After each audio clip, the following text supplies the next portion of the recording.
Assalamualaikum warahmatullahi wabarakatuh. Alhamdulillahillazi an'amana binikmatil imani wal islam wa nusalli wa nusallim wa ala khairil an'ami sayyidina Muhammadin wa ala alihi wa sahbihi najma'in amma ba'du.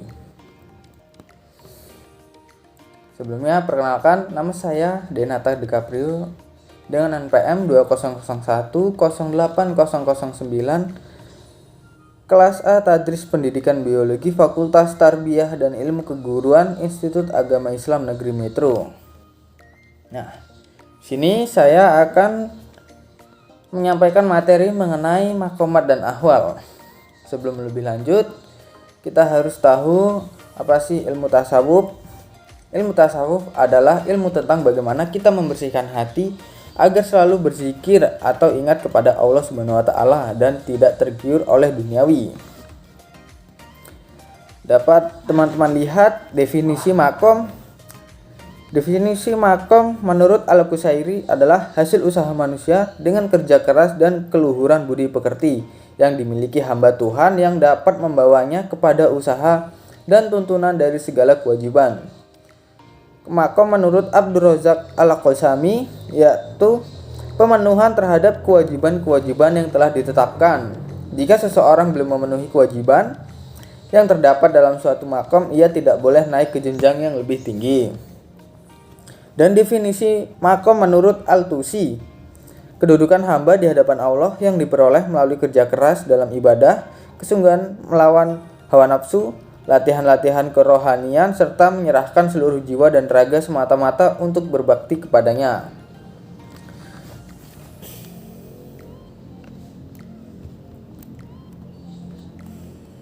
Definisi makom dengan bentuk jamak makomah secara etimologi adalah bentuk jamak dari kata makom yang berarti kedudukan spiritual. Makom yang arti dasarnya adalah tempat berdiri. Kaum Sufi telah merumuskan teori tentang jalan menuju Allah Subhanahu wa taala, yakni menuju ke suatu tahap mengenal Allah Subhanahu wa taala dengan sepenuh hati. Dan dari pengertian-pengertian tersebut dapat diketahui bahwa makom adalah tingkatan-tingkatan seorang hamba di hadapan Tuhannya dalam hal ibadah dan latihan-latihan jiwa yang dilakukannya. Makom diperoleh melalui usaha yang dilakukan oleh seorang hamba. Inilah yang membedakan makomat dengan ahwal yang diperoleh anugerah dari Allah Subhanahu wa taala. Selanjutnya ada macam-macam makom. Macam-macam makom menurut beberapa pendapat. Yang pertama Al-Qusairi yaitu ada taubat, wara, zuhud, tawakal, sabar, dan ridho. Kemudian Al-Tusi, menurut Al-Tusi, taubat, wara, zuhud, tawakal, sabar, ridho, fakir. Dan Al-Ghazali yaitu taubat, sabar, syukur, raja, kauf, zuhud, mahabbah, asyik, unas, dan ridho. Nah, makam yang pertama adalah makam at-taubah. Menurut kalangan sufi, taubat dimaknai sebagai kembali dari segala perbuatan tercela dan memohon ampun atas segala dosa dengan bersungguh-sungguh menuju perbuatan terpuji atau tidak mengulangi perbuatan dosa sesuai dengan ketentuan agama. Nah, taubat adalah makom awal yang harus dilalui oleh seorang soleh. Sebelum mencapai makom ini, seorang soleh tidak bisa mencapai makom-makom lainnya. Dan cara taubah sebagaimana pandangan Ibnu At-Thalibah adalah bertafakur dan berhalas. Bertafakur sendiri yakni seorang soleh melakukan introspeksi terhadap semua perbuatannya. Di siang hari, jika dia mendapati perbuatannya tersebut merupakan ketaatan terhadap Allah Subhanahu wa taala, maka hendaknya ia bersyukur kepadanya. Dan sebaliknya, jika dia mendapati amal perbuatan kemaksiatan, maka hendaknya dia segera beristighfar dan bertaubat kepadanya. Dan untuk mencapai makom taubah ini, seorang soleh harus meyakini dan mempercayai bahwa kehendak Allah Subhanahu wa taala meliputi segala sesuatu yang ada, termasuk bentuk ketaatan seorang soleh, keadaan lupa kepadanya, dan semua atas kehendaknya. Bertaubah dalam suatu ibadah yang diperintahkan baik dalam Al-Quran maupun dalam sunnah Rasulullah. Yang selanjutnya ada makam zuhud.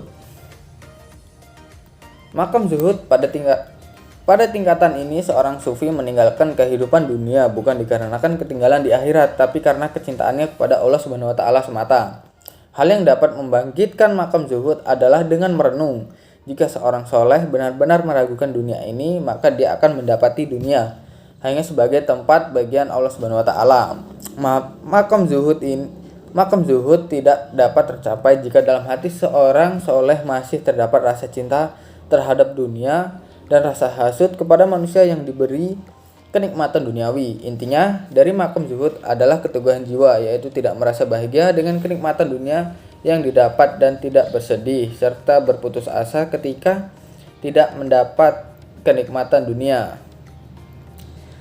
Zuhud atau asketisme secara etimologi berasal dari kata zahadah, artinya benci dan meninggalkan sesuatu, dan secara terminologi zuhud adalah menjauhkan diri dari segala sesuatu yang berkaitan dengan dunia. Selanjutnya ada makam sabar. Sabar ialah lebur dalam cobaan tanpa menampakkan keluhan sedikit pun. Sikap sabar dilandasi dengan anggapan bahwa segala sesuatu yang terjadi merupakan iradah Tuhan. Nah, Ibnu Athaillah membagi 3 macam sabar, yakni sabar terhadap perkara haram, sabar terhadap kewajiban, dan sabar terhadap segala perencanaan atau angan-angan usaha. Sabar bukanlah suatu makom yang diperoleh melalui usaha sendiri, namun sabar adalah suatu anugerah yang diberikan Allah Subhanahu wa taala kepada soleh dan orang-orang yang diberinya. Bentuk sabar itu dilandasi oleh keimanan yang sempurna terhadap kepastian dan ketentuan Allah Subhanahu wa taala. Dan selanjutnya makam ridho. Ridho berarti penerimaan, tetapi juga berarti kualitas kepuasan dengan sesuatu atau seseorang. Ridho yaitu menerima anugerah Allah dengan ikhlas atau puas dan tulus menerima ketentuan ilahi. Selanjutnya makam mahabbah. Makam mahabbah atau al-hub atau mahabbah adalah satu istilah yang selalu berdampingan dengan makrifat, karena nampaknya manifestasi dari mahabbah itu adalah tingkat pengenalan kepada Tuhan yang disebut dengan makrifat. Al-hub mengandung pengertian terpadunya seluruh kecintaan hanya kepada Allah Subhanahu wa taala,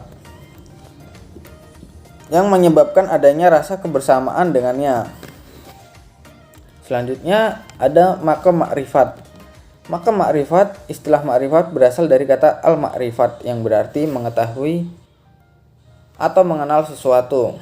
Nah, apabila dihubungkan dengan pengalaman tasawuf, maka istilah makrifat di sini berarti mengenal Allah Subhanahu wa taala. Ketika sufi mencapai makom dalam tasawuf, dalam istilah tasawuf berarti pengetahuan yang jelas dan pasti tentang Tuhan yang diperoleh melalui sanubari. Dan makam yang terakhir terdapat makam tawakal. Tawakal merupakan gambaran keteguhan hati dalam menggantungkan diri hanya kepada Allah Subhanahu wa taala. Dan selanjutnya ada ahwal. Ahwal atau al-ahwal secara etimologi berarti sifat dan keadaan sesuatu. Sedangkan menurut terminologi, ahwal yang dimaksudkan adalah keadaan atau kondisi psikologis yang dirasakan ketika seorang sufi mencapai makom tertentu. Al-ahwal adalah suatu kondisi jiwa yang diperoleh lewat kesucian hati. Banyak definisi berkaitan dengan ahwal yang bermunculan di berbagai rujukan sufi. Di antaranya seperti pandangan Al-Qushairi, yaitu ahwal adalah suatu anugerah Allah Subhanahu wa taala atau keadaan yang datang tanpa wujud kerja atau usaha. Ahwal sering diperoleh secara spontan sebagai hadiah dari Tuhan. Contoh ahwal yang sering disebut adalah takut, syukur, rendah hati, ikhlas, takwa, serta gembira. Walaupun definisi yang diberikan berlawanan makna, namun kebanyakan mereka menyatakan bahwa ahwal dialami secara spontan dan berlangsung sebentar dan diperoleh bukan atas dasar usaha dan perjuangan keras sebagaimana halnya pada makomat, melainkan sebagai hadiah hilatan ilahiyah. Tentang ahwal dapat diambil contoh beberapa item yang diungkapkan Al-Tusi sebagai item yang termasuk ke dalam kategori hanya al-muqarrabah atau rasa yang selalu diawasi Tuhan, al-qaub, al-muhabah, al-qauf, al-sya'uf, al-un, al-tumakninah, al-musyahadah, dan terakhir al-yakin. Adapun tingkatan ahwal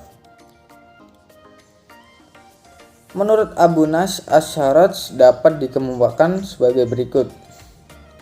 Tingkatan pengawasan diri atau al-muraqabah, tingkatan kedekatan diri al-qurbu, tingkatan cinta al-muhabbah, tingkatan takut al-khauf, tingkatan harapan al-raja, tingkat kerinduan asyauq, tingkatan kejinakan atau senang mendekat kepada perintah Allah Subhanahu wa taala al-unsu, tingkatan ketenangan jiwa al-tumakninah, tingkatan perenungan al-musyahaah, dan tingkatan kepastian yaitu al-yaqin. Nah, seperti itulah penyampaian materi mengenai maqamat dan ahwal dari saya, dan saya mohon maaf apabila terdapat kebanyakan kesalahan ataupun salah kata dalam bertutur kata. Saya akhiri, wassalamualaikum warahmatullahi wabarakatuh.